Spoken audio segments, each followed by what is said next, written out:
Good critic की qualities क्या होती हैं अकॉर्डिंग टू टीएस इलियट, और टीएस इलियट जो है वो अपने आप को क्लासिक क्रिटिक क्यों कहता है? ठीक है, वो अपने आप को क्लासिकल क्रिटिक कहा करता था, वो अपने आप को रोमांटिक्स नहीं मानता था। मतलब वो जो वर्ड्सवर्थ की थ्योरी है स्पॉन्टेनियस ओवरफ्लो के, पोइट्री जो है वो स्पॉन्टेनियस ओवरफ्लो है ऑफ इमोशंस एंड थॉट्स, और ये जो है अचीव होते हैं एक ट्रंक्वल स्टेट में। जब इंसान एक ट्रंक्वल स्टेट में होता है तो तब अचीव होते हैं। वो इस चीज को नहीं मानता था, उसने वर्ड्सवर्थ की थ्योरी को जो है ना निगेट कर दिया था। और वो थ्योरी क्या थी? वो रोमांटिक, वर्ड्सवर्थ को क्या कहा जाता है? वो एक रोमांटिक पोइट था। ठीक है, तो वो अपने आप को क्लासिकल कहता था, टीएस इलियट वो अपने आप को रोमांटिक नहीं कहता था। There are a number of qualifications that a critic must acquire and develop if he is to do his function, which is to comment upon and elucidate the work of art. ठीक है, वो जो है एक जो critic होता है उसको एक्वायर करना चाहिए और डेवलप करना चाहिए अगर if he is to do his function, अगर उसे अपना फंक्शन मतलब उसे अपना काम करना है, which is to comment upon an elucidate work of art, जो कि उसने कमेंट करना है, क्रिटिसाइज करना है, मतलब उसने क्रिटिसिज्म करनी है एक एलुसिडेट वर्क ऑफ आर्ट को। The best critic should possess the amalgamation of impersonality and objectivity. उसके अंदर इम्पर्सनैलिटी और ऑब्जेक्टिविटी होनी चाहिए, सेंस ऑफ फैक्ट होना चाहिए, सेंस ऑफ ट्रेडिशन होना चाहिए, एबिलिटी फॉर कंपैरिजन होना चाहिए, और एनालिसिस ऑफ फ्लेक्सिंग आउटलुक होना चाहिए, understanding of a language and structure of a work, education of taste, focus on poem not the poet. ठीक है, उसको पोएम पे, एक जो अच्छा क्रिटिक होता है वो पोएम पे फोकस करता है, पोएट पे फोकस नहीं करता। फॉर एग्जाम्पल, आपको एक क्रिटिकल अप्रिसिएशन दे दी गई है किसी पोएम की, आप किसके ऊपर फोकस करेंगे? पोएम के ऊपर कि पोएट के ऊपर? ऑब्वियसली आपकी क्रिटिकल अप्रिसिएशन उस वक्त एक्यूरेट मानी जाएगी, उस वक्त अच्छी मानी जाएगी जब आप पोएम के ऊपर फोकस करेंगे, ज्यादा पोएट के ऊपर फोकस नहीं करेंगे। ऑल्दो पोएट की जो बियोग्राफी होती है, उसका जो मूड होता है, उसके बारे में जानना जरूरी होता है, लेकिन हम बेसिक हमारा क्या होता है, हम पोएम के टेक्स्ट के ऊपर जो है वो जो है ज्यादा फोकस करते हैं एज कम्पेयर टू पोएट। ठीक है, तो पोएट के ऊपर हम कम फोकस करते हैं एज कम्पेयर टू पोएम। जैसे कि कैथरीन वेल्सी ने भी यही कहा था कि हम टेक्स्ट के ऊपर ज्यादा फोकस करते हैं as compare to poet. And he must be liberal in his outlook, और उसको जो है अपनी आउटलुक में लिबरल होना चाहिए, उसको जो है बिल्कुल अपना व्यू पॉइंट बहुत तंग नजरिया नुक्ता नजर नहीं रखना चाहिए। TS Eliot is the most important critic of modern English critics. ठीक है, मोस्ट इम्पोर्टेंट क्रिटिक था वो। Though his poetry may be describe romantic, yet he is champion of classicism. ठीक है, ऑल्दो उसकी जो पोइट्री थी उसको रोमांटिक कहा जाता था, लेकिन वो चैंपियन था ऑफ क्लासिकिज्म का। He declared himself as classical in literature and an Anglo-Catholic religion and royalist in politics. Eliot's critical views and pronouncements are classical in nature. उसके जो Eliot के critical view और pronouncements जो है वो classical थे in nature. Through his critical work, he has maintained a point of view unethical to be romanticism. He put a great contribution for the development of English criticism. George Watson says Eliot made English criticism look different, though not in a simple sense. Eliot ने English criticism को जो है एक different अंदाज में देखा है, though not in a simple sense. बेशक वो simple sense में नहीं था. His criticism has been revolutionary. He has turned the critical tradition of the whole English-speaking world upside down. उसने ये जो criticism में उसने एक मतलब एक hallmark create कर दिया. He has turned the critical tradition of the whole English speaking world upside down. यानी कि पूरा turn कर दिया उसने एक critical viewpoint को. The Sacred Wood was published in 1920 and since then his authority has steadily increased. John Heward says, I cannot think of a critic who has been widely read and discussed in his own lifetime, and not only in English but almost in every language. वो कहता है I cannot think of a critic, मैंने कभी ऐसा critic नहीं देखा who has been widely read and discussed in his own lifetime, जिसको अपनी lifetime में, mostly हमारे पास जो critics आते हैं जब वो मर जाते हैं ना, या पोइट्स आते हैं उसके उनके मरने के बाद जो है उनके वर्क्स को जो है अप्रिशिएट किया जाता है। बहुत कम पोइट्स होते हैं जिनकी लाइफ टाइम में ही उनको अप्रिसिएशन मिल जाती है, तो TS. Eliot is one of them. And not only English but almost in every language, हर लैंग्वेज में इसको जाना जाता है। Being a well known critic, Eliot came out strongly against the impressionistic school of criticism. और being a well known critic, Eliot जो है वो इस impressionistic school of criticism के strongly against था।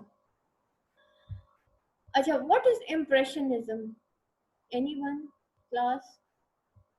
What is impressionism? क्या होती है impressionistic? को कहते हैं शायद। हाँ, उसको भी कहते हैं। और anyone? हाँ जी फातिमा, क्या होती है बताइए। अस्सलाम वालेकुम मैम। मैम मुझे जहाँ तक याद पड़ता है ये जॉन एशबरी में फर्स्ट था, ये इम्प्रेशनिस्टिक और एक्सप्रेशनिस्टिक हमने पढ़ा था, और ये जो इसकी जो पेंटर पोएम थी आई थिंक सो ये था impression of poet's mind. Impression of poet जी क्या था उसने, जी क्या इम्प्रेशन लिया था उसने, जी क्या इम्प्रेशन था उसके ऊपर, क्या थी उसमें? अ, हाँ मैम वो पोइट का जो ओवरऑल उसका पेंटर का उसने जो मैम उसने किया था कि वो पेंटिंग करता है और सारा, और फर्स्ट उसका ये था कि उसे जो सारी दुनिया वो उसके अगेंस्ट हो जाती है कि पेंटर जो है वो सी पोर्ट्रेट करने लगा, जो कि एक सच एज एक किस्म की इम्पॉसिबल थिंग है कि वो उसे करने लगा। अच्छा, मैम कुछ ऐसा था। फिर ये सब्जेक्टिव था कि ऑब्जेक्टिव था? मैम ये ऑब्जेक्टिव होता है वो तो बीइंग एन ऑब्जर्वर, और सब्जेक्टिव होती है उसकी अपनी पर्सनैलिटी। मैम मेरा ख्याल तो सिल्विया प्ले थी, सब्जेक्टिविटी ज्यादा उसकी पोइट्री में थी। और मैम आपको पता है मैं तो अभी पढ़ना है आपसे फातिमा ने सरेंडर कर दिया। सरेंडर हो गया। जी जितना मुझे नॉलेज था मैंने बता दिया आपको। अच्छी बात है, चले फातिमा ने कोशिश तो की है ना, फातिमा ने कोशिश जी की है आंसर करने की, और फातिमा जी बहुत ज्यादा close. Actually I am so much worried about American literature you know very well. अच्छा अच्छा, ठीक हो गया ठीक हो गया। एक और भी स्टूडेंट थी अमेरिकन लिटरेचर की। अच्छा बेटा देखें, हमारी लाइफ में ना हम जिंदगी में बहुत सारे इम्प्रेशंस लेते हैं जो हमारे जहन पे नक्श हो जाते हैं, और हम उन इम्प्रेशंस को लेके फिर हम एक पोइट्री लिखते हैं। अब वो जो जॉन एशबरी की अभी फातिमा ने पेंटर की बात की ना, उसमें पता है क्या था इम्प्रेशनिज्म उसके अंदर क्या थी एक्चुअली। उसने ये देखा अपनी सोसाइटी का जो उसने अपने जहन में एक इम्प्रेशन लिया था कि वो जो सोसाइटी है ना वो न्यूनेस बर्दाश्त नहीं करती, वो इनोवेशन बर्दाश्त नहीं कर रही, वो न्यू टैलेंट को बर्दाश्त नहीं कर रही, तो वो उसने अपनी सोसाइटी का एक इम्प्रेशन लिया, ठीक है। और आफ्टर दैट उसने वो सारी चीजें लिखी। सेम इम्प्रेशनिज्म जो है हमने हार्ट ऑफ द डार्कनेस में भी देखा। जोसेफ कॉनराड ने एक इम्प्रेशन लिया था उस सोसाइटी से, ठीक है, जो कि उसने एक ऑब्जर्व किया कहाँ पे जो है जब वो अफ्रीका में गया, ठीक है, नाइजीरिया में देखा। वो जो उसने इम्प्रेशन लिया, उसने उनको निजर कहा, उसने उनको ब्लैक्स कहा, उसने ब्रूट्स कहा, जो भी कहा, ये उसकी इम्प्रेशनिस्टिक टेक्निक थी। उसका अपना व्यू पॉइंट था कि वो पर्सनल व्यू पॉइंट उसका क्या था। तो बेसिकली उसने जो जो इम्प्रेशन, फिर उसने एक इम्प्रेशन लिया कि जितने भी वाइट्स हैं, ये जितने भी ब्रिटिश है, basically they are outwardly white, not inwardly white, ठीक है, ये इनवर्डली वाइट नहीं है, inwardly they are also black. तो उसने उस जो बुक है उसका नाम रखा heart of the darkness. Title क्या था? वो भी इम्प्रेशनिज्म पे ही था, ठीक है, वो भी उसकी इम्प्रेशनिज्म को ही शो करता है कि उसके माइंड के ऊपर जो एक इम्प्रेशन पड़ गया ना, उसने उसी के गिर्द घुमा के कहानी लिख दी। Same is the case with the painter, ठीक है। टी.एस. इलियट क्या कहता, वो कहता नहीं आप इनसे, जैसे मैंने कहा ना, हम जब ऑटो नाइटिंगेल की बात करते हैं तो ऑटो नाइटिंगेल में क्या इम्प्रेशनिज्म नहीं है, वो एक कोयल की कूक की आवाज सुनता है और उसके ऊपर वो एक नाइटिंगेल की उसने आवाज सुनी और उसने जो है एक नाइटिंगेल के ऊपर पोएम लिख दी। अब यहाँ पे उसकी इम्प्रेशनिज्म नहीं है, यहाँ पे क्या है, वो टोटली एक ऑब्जेक्टिव जो है को रिलेटिव है, जिसकी वजह से वो एक पोइट्री जो है वो तख्लीक करता है, ठीक है, वो एक हॉलमार्क क्रिएट करता है इन द, ये जो इसके अंदर सारा पोइट्री की जो भी है ट्रेडिशन उसके अंदर। ठीक है, दैट्स व्हाई हम जॉन कीट्स की के ऑब्जेक्टिव को, रिलेटिव को, उसकी नेगेटिव कैपेबिलिटी को, उसकी ऑब्जेक्टिविटी को, जिस हद तक अभी तक आपको जितनी लिटरेचर पढ़ाई है ना, जॉन कीट्स जितना ऑब्जेक्टिव आपको शायद कोई पोइट नहीं मिलेगा। इस वजह से बेटा टीएस इलियट को समझने के लिए जॉन कीट्स को जरूर पढ़िए, फिर आपको समझ आएगा कि जॉन कीट्स किस तरह की पोएम लिखता है। और TS Eliot being a critic, critic का काम क्या होता है कि वो क्रिटिसाइज करता है, एक चीज को वो क्रिटिसाइज कर रहा है, ठीक है। और क्रिटिसिज्म का भी अपना तरीका होता है कि वो कहता है, फॉर एग्जाम्पल अगर मेरे सामने एक पोएम रख दी गई है और मुझे कहा जा रहा है जी आप इसकी क्रिटिकल एवेल्युएशन करें, मैं कैसे करूं? ठीक है, मैं अपनी पर्सनैलिटी को निगेट करके मैं सिर्फ पोएम के अंदर, उसके टेक्स्ट के अंदर फोकस करूंगी। सेम एज द केस जब, और इम्प्रेशनिस्टिक टेक्निक, अब यहाँ पे जो क्वेश्चन बात हो रही है वो कहता है एक वेल नोन क्रिटिक जो है ना, वो उसको कैसा होना चाहिए। Eliot as a well known critic वो बहुत against impressionistic school of criticism, कि हम सोसाइटी से जो इम्प्रेशन लेते हैं उस लिहाज से अगर हम क्रिटिसाइज करते हैं ना एक पोएम को, तो that is the wrong way. ठीक है, हमें टोटली पोएम के ऊपर फोकस करना चाहिए रादर देन कि हम पोइट पे या किसी भी इम्प्रेशनिस्टिक स्कूल ऑफ क्रिटिसिज्म के ऊपर या हमारी इर्द गिर्द की सोसाइटी कैसी है उसके ऊपर हम वो करें। he ridiculed the theory of inner voice, उसने ये जो इनर वॉइस थी ना उसकी थियोरी को उसने रिडिक्यूल किया था, which he said was the name of doing what one like। देखिए ये टीएस इलियट का व्यू पॉइंट है। अब हम ये नहीं कह सकते ओवरऑल क्रिटिसिज्म सिर्फ इलियट की ही ठीक है बाकी सारे गलत हो गए, नहीं, ये हम इलियट के व्यू पॉइंट से पढ़ रहे हैं। और मैंने आपको पहले भी बताया उसने वर्ड्सवर्थ के अगेंस्ट ये थियोरी लिखी थी। तो बेटा जब हम क्रिटिक को पढ़ते हैं ना, कल मुझसे स्टूडेंट ने क्वेश्चन किया था, नादिया ने मुझसे क्वेश्चन किया, मैम पोइट्री तो स्पॉन्टेनियस ओवरफ्लो होती है, तो फिर टीएस इलियट ने कैसे कह दिया कि ऑब्जेक्टिव होना चाहिए। देखिए पोइट्री के अंदर ऑब्जेक्टिविटी भी होती है, सब्जेक्टिविटी भी होती है। अगर आप अमेरिकन लिटरेचर खोल के देख लें तो बेटा उसके अंदर ये सारे टर्म्स हम बड़े खोल खोल के पढ़ रहे होते हैं। ऑब्जेक्ट अमेरिकन लिटरेचर इसलिए स्टूडेंट्स को टफ लगती है, एक्चुअली उसके अंदर जितने लिटरेरी क्रिटिसिज्म है वो 20th सेंचुरी से रिलेटेड। ठीक है, लिटरेरी आपके जितने भी उसमें आएंगे ना टर्म्स आएंगे वो सारे 20th सेंचुरी से रिलेटेड होते हैं। और फिर रही बात पंजाब यूनिवर्सिटी के पेपर की, तो बेटा अगर आपके ये जो लिटरेरी टर्म्स है वो क्लियर नहीं है ना, you can never ever do the paper. और अगर अमेरिकन लिटरेचर क्लियर हो भी गया ना, आप पोइट्री 2 में जाके फंस जाएंगे। ठीक है, तो इस वजह से बेटा इन चीज़ों को ज़रा गौर से समझिए। देखिए दोनों तरीके से हम पोइट्री कर सकते हैं, पोइट्री ज़रूरी नहीं है। वर्ड्सवर्थ की थ्योरी को भी हम बिल्कुल गलत नहीं कह सकते। वर्ड्सवर्थ की थ्योरी हम टीएस इलियट के लिहाज से हम कह सकते हैं भाई टीएस इलियट ने रिजेक्ट कर दी थी, ओवरऑल हम ये चीज़ नहीं कर सकते। अब उसने ये जो थ्योरी ऑफ इनर वॉइस, ठीक है, इनर वॉइस भी अच्छी होती है, मैं बिल्कुल भी इस चीज़ को टीएस इलियट की मैं नहीं वो अग्री करती कि इनर वॉइस नहीं होनी चाहिए, पोइट्री में इनर वॉइस होनी चाहिए। अगर जॉन एशबरी ने इनर वॉइस डाली थी तो दैट इज द गुड, तो वो भी गुड पोइट्री होती है। लेकिन हम अभी टीएस इलियट के हिसाब से बात करें कि वो क्या कहता है, तो अभी कुछ दिन के लिए ना जब तक हम टीएस इलियट पढ़ रहे हैं ना, तो तब तक आप लोग भी टीएस इलियट बन जाए।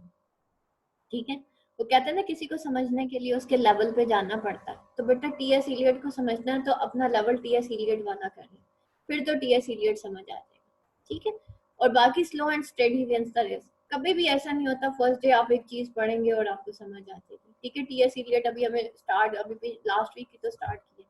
तो which he said was the name of doing what one like, वो कहते हैं ये इनर वॉइस बिल्कुल ऐसे जो कि डूइंग व्हाट वन लाइक, मैं जो चाहती हूँ मैं वही लिख रही हूँ, ठीक है, या मैं वो कर रही हूँ जो मैं करना चाहती हूँ।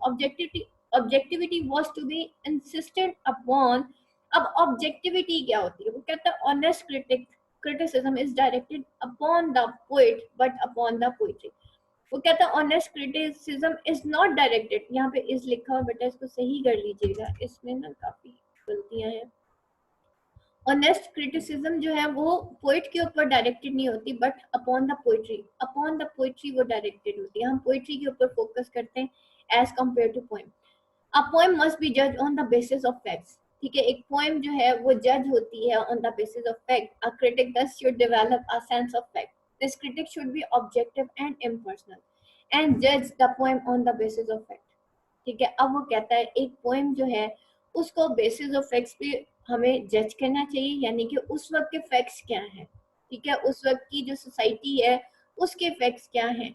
उसके बाद वो कहता है कि एक क्रिटिक को डेवलप करना चाहिए सेंस ऑफ फैक्ट, ठीक है। बीइंग अ क्रिटिक, अगर फॉर एग्जांपल मेरे पास रेफरेंस टू कॉन्टेक्स्ट का क्वेश्चन आ गया, मेरे पास जो है चलें जी एक पोएम आ गया, अब वो हमें कहते हैं कि जी आप इसको क्रिटिकली एवेलुएट करें, जब तक मेरे अंदर सेंस ऑफ फैक्ट नहीं है I can not be a good critic, ठीक है। The critic should be objective, totally objective होना चाहिए उसको, बीइंग एन ऑब्जर्वर, और इम्पर्सनल होना चाहिए, and judge the poem on the basis of fact. By facts, Eliot means the technique, features of poetry, the structure and style, the words and relationship between form and content. और fact से क्या मुराद है? Elliot कहता है कि वो technique, feature of poetry और structure, style, the words और रिलेशनशिप है जो कि बिटवीन फॉर्म एंड कंटेंट, ठीक है। एक फॉर्म है और एक कंटेंट, कंटेंट जो कि लिखा गया, और बिटवीन द फॉर्म जो कि उसका स्ट्रक्चर है। Eliot regards Aristotle to be superior critic, objective and scientific attitude mark his criticism. Eliot जो है वो रिगार्ड करता है एरिस्टोटल को कि वो सुपीरियर क्रिटिक है जो कि ऑब्जेक्टिव भी है और उसका साइंटिफिक एटीट्यूड भी है, जिसकी वजह से उसकी क्रिटिसिज्म एक मार्क है। He is neither impressionistic and subjective nor abstract and vague. वो कहता है कि ना तो वो इम्प्रेशनिस्टिक है, ना ही सब्जेक्टिव है, और ना ही एब्स्ट्रैक्ट और वेग है। As a best classical critic, Eliot gives considerable importance to tradition. Tradition is a living order, complete as it exists. और as best classical critic, Eliot जो है वो एक considerable importance देता है to tradition. और tradition क्या है? वो एक living order है, complete as it exists. और ये कंप्लीट होती है, लिविंग ऑर्डर होती है कंप्लीट। लिविंग ऑर्डर और कंप्लीट हम किस चीज को कहते हैं? हम प्लॉट को कहते हैं। प्लॉट क्या होता है? वो एक सीक्वेंस ऑफ इवेंट्स होता है। वो कहता है ट्रेडिशन भी इसी तरीके से एक लिविंग ऑर्डर है और जो कंप्लीट है एज इट एग्जिस्ट, या कंप्लीट इन इट्स होल है, ठीक है। और फिर क्या है, यानी कि he clearly says that a critic must conform to tradition, एक critic को जो है conform to tradition होना चाहिए। ऐसी बेटा छोटी छोटी कोट्स जो है ना, आप लोगों ने इन्हीं को याद करना है। Eliot in his poetry uses symbols and metaphors which are not private and beyond the comprehension of an outsider, but which have associations with tradition, literature and past years. Eliot tries to transmit an objective view of society, using an impersonal symbolism in order to accomplish it. Not only does tradition classify the relation, acquire a sense of tradition if he is to perform his duty. यहाँ पे वो कहता है कि Elliot जो है वो translate करता है एक ऑब्जेक्टिव ऑफ सोसाइटी को, ठीक है। एक सोसाइटी का जो ऑब्जेक्टिव व्यू पॉइंट है उसको वो क्या करता है? ट्रांसमिट करता है। और किस तरह से ट्रांसमिट करता है? यूजिंग एन इम्पर्सनल सिंबलिज्म, एक इम्पर्सनल सिंबलिज्म वो यूज करता है in order to accomplish it. Not only does tradition classify the relation, acquire a sense of tradition, कि वो उस जो सिंबलिज्म है, जो इम्पर्सनल सिंबलिज्म है, उसको यूज करता है। और it not only does tradition classify the relation, acquire a sense of, और इस वजह से ना सिर्फ ट्रेडिशन क्लासिफाई करती है रिलेशन, जो कि एक्वायर करती है सेंस ऑफ ट्रेडिशन को, if he is to perform his duty, अगर उसे अपनी ड्यूटी परफॉर्म करनी है। Eliot as a classical critic rejects romanticism and exaggerated notion of human personality. According to romantics, इसमें से कोमा हटा दीजिए, ठीक है। वो कहता है कि Eliot as a classical critic वो रिजेक्ट कर देता है क्लासिकिज्म को और एग्जेजरेट करता है नोशन ऑफ ह्यूमन पर्सनालिटी को। According to romantic poetry, romantics poetry was an expression of emotion. Romantics के हिसाब से पोइट्री क्या थी? वो एक्सप्रेशन ऑफ इमोशन है। Wordsworth said that poetry was an overflow of powerful emotion recollected in tranquility. वो कहता है कि पोइट्री जो है वो ओवरफ्लो है ऑफ, ओवरफ्लोड नहीं होगा बेटा, ये ओवरफ्लो है ऑफ पावरफुल इमोशन जो कि ट्रैंक्विलिटी में रिकलेक्ट होते हैं। इलियट रिजेक्ट कर देता है इस सब्जेक्टिविज्म को। सब्जेक्टिव किसे कहते हैं? जो आपका पर्सनल व्यू पॉइंट होता है, आपकी जिसमें पर्सनल लाइफ इन्वॉल्व होती है। And propounds a revolutionary doctrine that poetry is not a letting loose of emotion. Wordsworth ने कहा था कि poetry is the loose of emotion, और ये जो है वो, लेकिन वो कहता है कि इलियट जो है वो इसको निगेट कर देता है। वो कहता है पोइट्री ना तो लेटिंग लूज ऑफ इमोशन है, बल्कि ये एस्केप फ्रॉम इमोशन है। इस वजह से जॉन कीट्स को हम एस्केपिस्ट भी कहते हैं, क्योंकि वो अपने इमोशन से एस्केप करके एक ऐसे इमेजिनेटिव वर्ल्ड के अंदर जाना चाहता था जहां पे वो अपने फीवर एंड फ्रेड से छुटकारा पा सके। कभी वो नाइटिंगेल की दुनिया में चला जाता है, कभी वो ऑटोग्रेशियन अर्न की दुनिया में चला जाता है, कभी वो ऑटम के अंदर ब्यूटी ढूंढना शुरू कर देता है।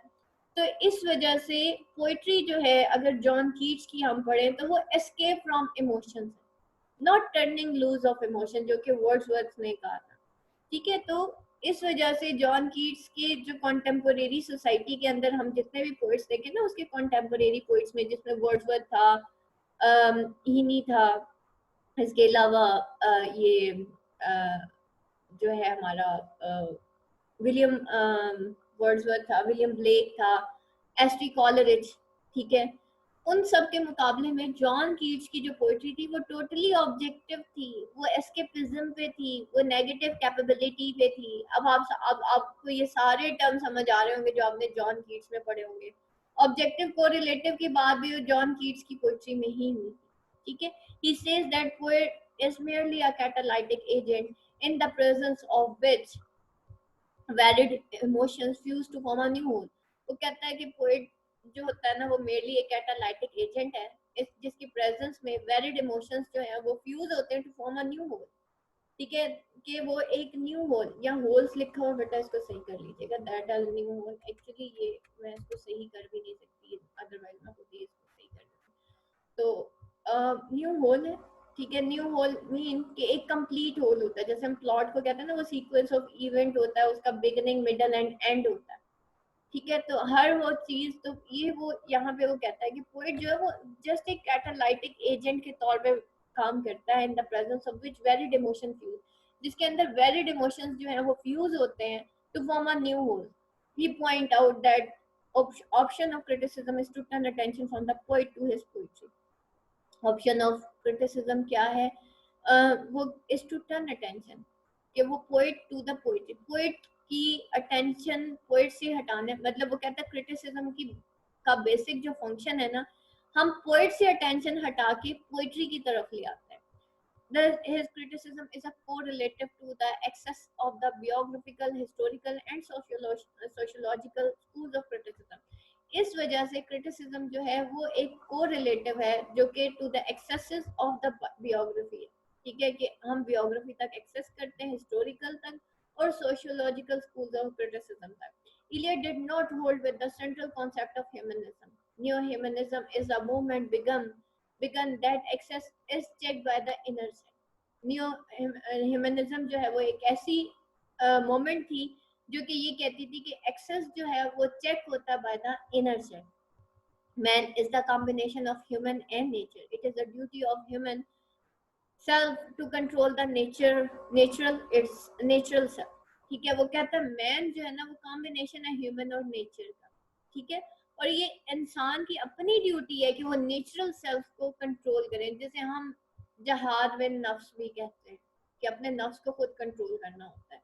Eliot rejected humanism too. Eliot जो है वो ह्यूमनिज्म जिसमें हम इक्वल राइट्स ऑफ ह्यूमन की बात करते हैं, वो इसको रिजेक्ट कर देता है। He believes that man is imperfect। तो कहता है इंसान जो है वो totally imperfect है। He can only try to move closer to perfection only through submission to an outside authority। Eliot puts forward his concept of tradition, which is anti-romantic and anti-humanistic। As a best critic, Eliot's writings show a classical prediction for wit। This requires precision, brevity, careful phrasing, and concern for clarity of thought and expression।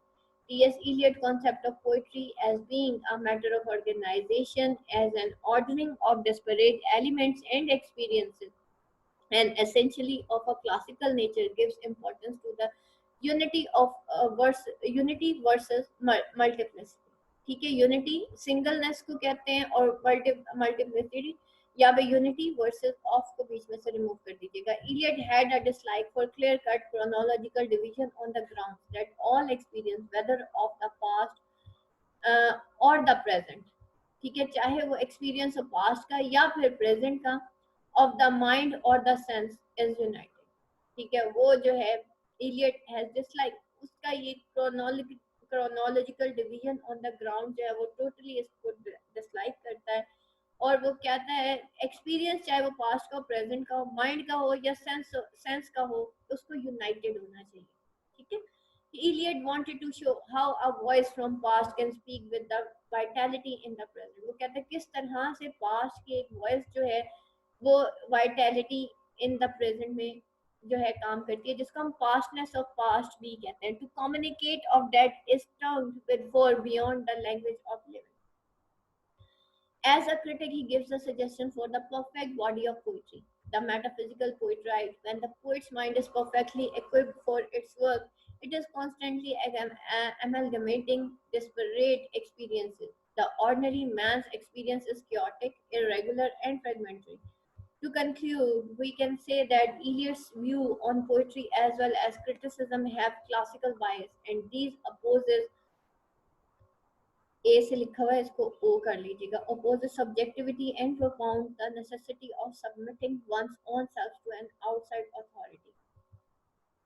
Criticism should be objective and treat the work of art as an objective thing.